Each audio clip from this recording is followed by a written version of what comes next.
yes, now what? But as I continue to do research, I noticed that it's not just in ministry.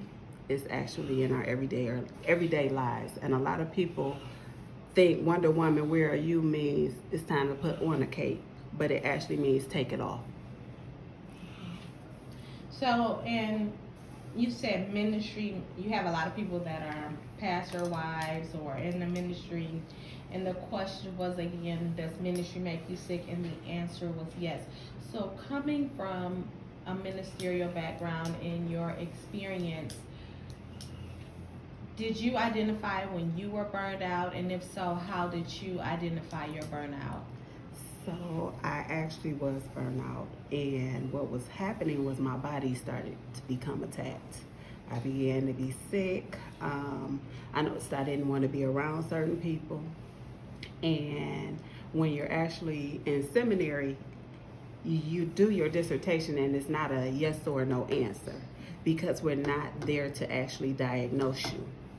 So my book ended up being a tool to identify whether you were burnt out.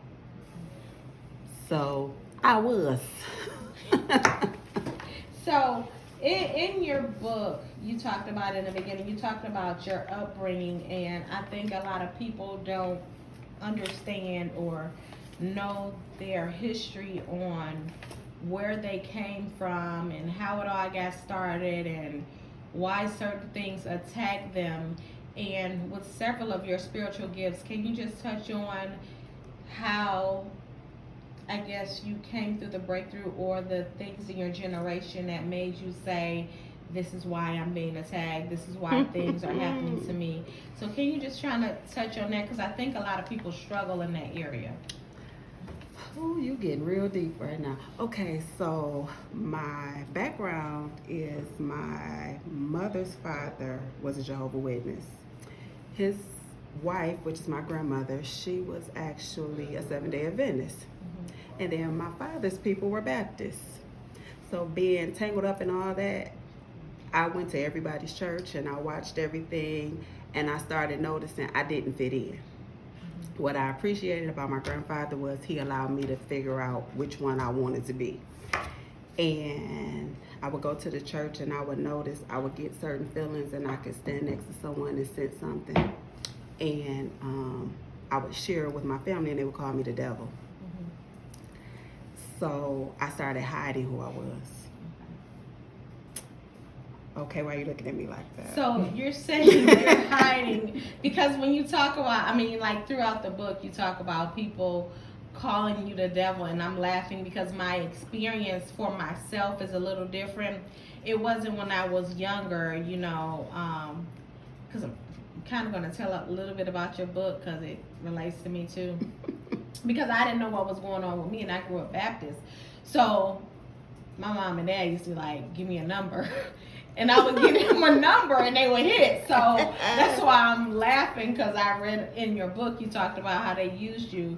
And then later on in life, as I would tell people about themselves, especially men, they would call me crazy.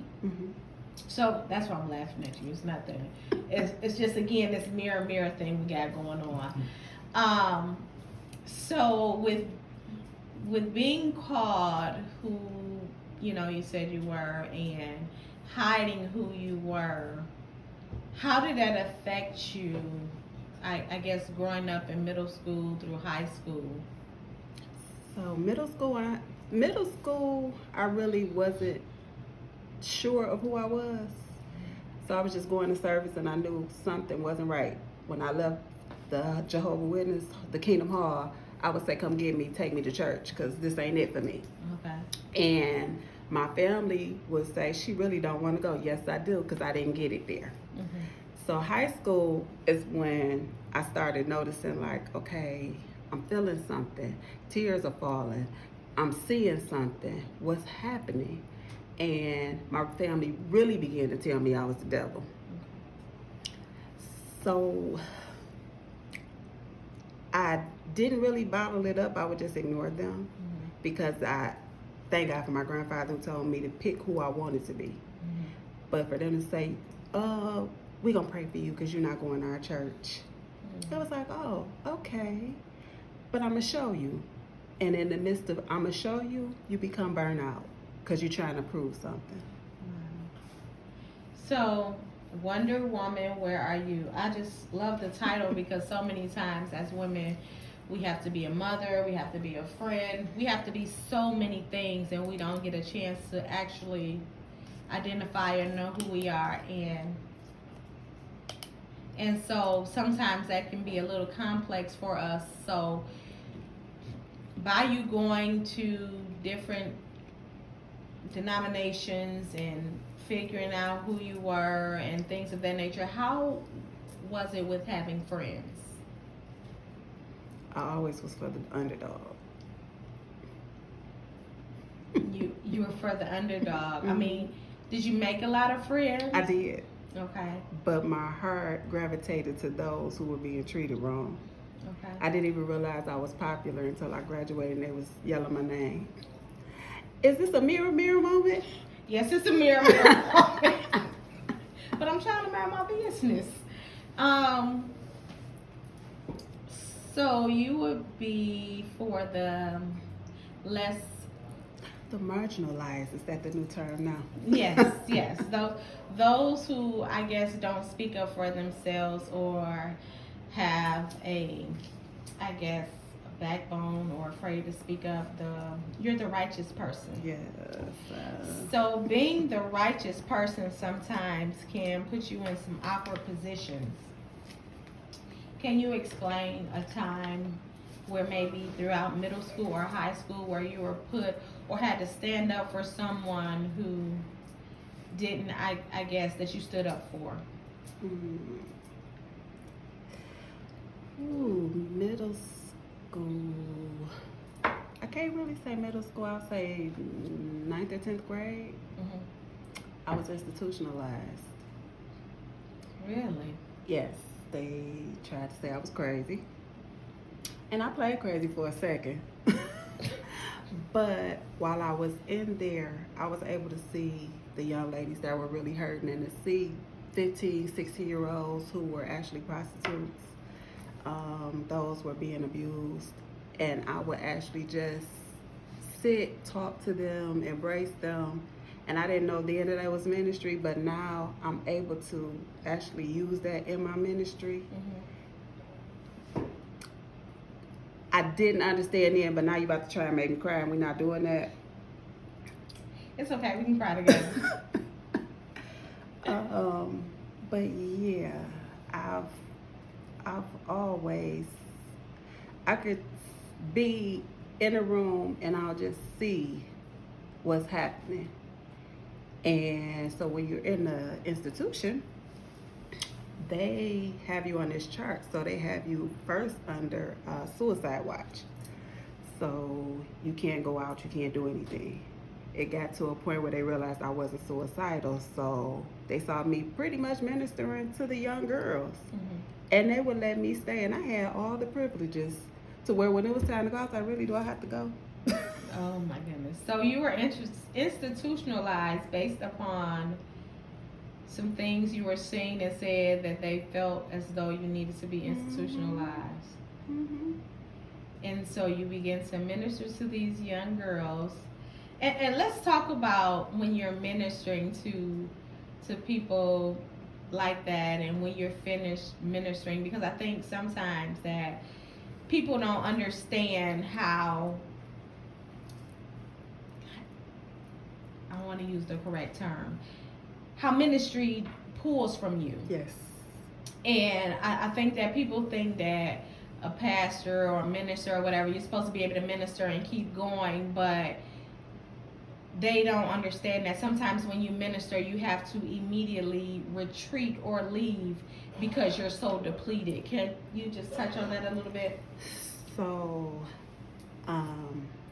there's a term in my book I talk about the God-like complex, Mm-hmm. and it's when you playing God.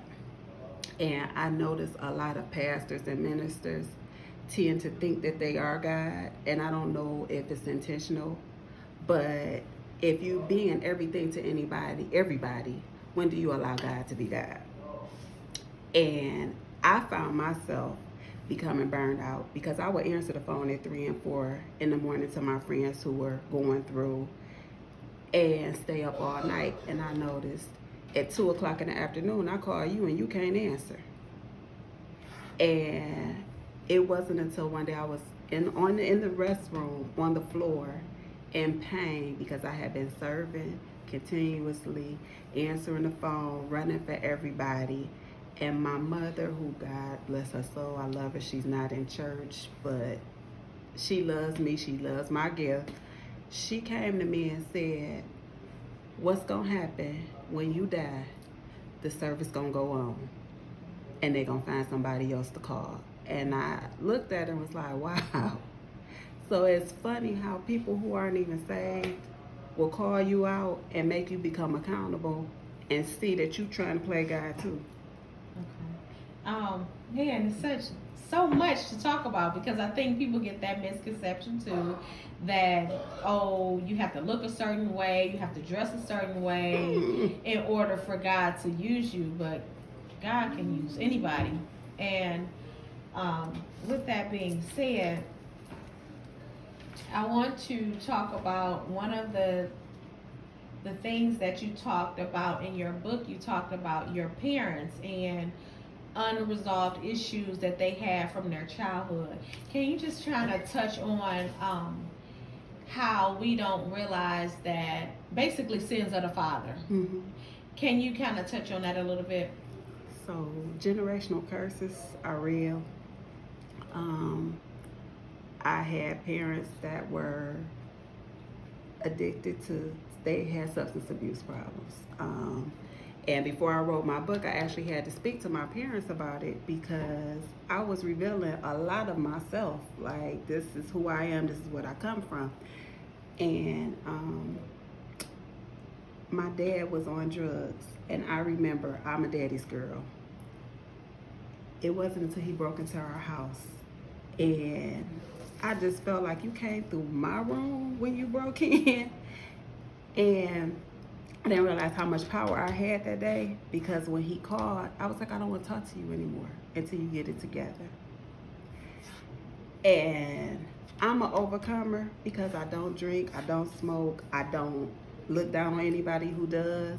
But to have it on both sides and to have a history of it repeatedly, you can overcome. You don't have to be a product of your environment. And sometimes if you speak up, you really could bless your own family.